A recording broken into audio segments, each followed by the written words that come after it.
Vi vil, inden vi går videre, hente en ny præferencefil, CivilXien, som vi henter fra Studienet.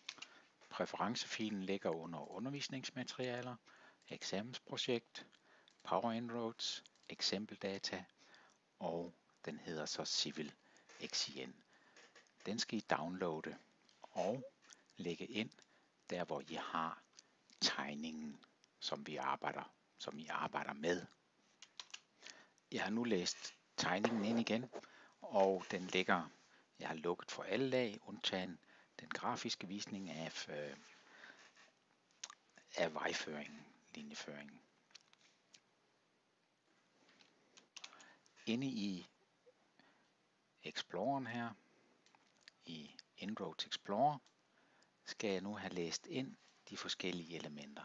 Præferencefilen går jeg ind og læser Civil ind, den har jeg lagt ind sammen med projektet CivilXien, åbner jeg op her, og derudover skal jeg have læst min digital terrænmodel ind. Den lå der i forvejen, men sådan var det. Og jeg skal have læst mit vejprojekt ind. Og jeg læser, og det er dem jeg får læst ind som sådan.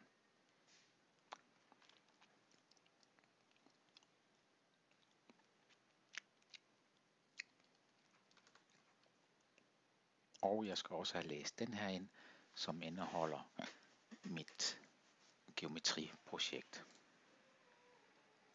Jeg lå der i forvejen og lukker her. Det er en god idé lige at gå ind og se, at jeg har dem inde. Dels er under Preferences. Derudover skulle jeg have en Surface ind, som var Geodatastyrelsens DTM. Og jeg bør også have herinde min vej i geometriprojektet med den horisontale linjeføring.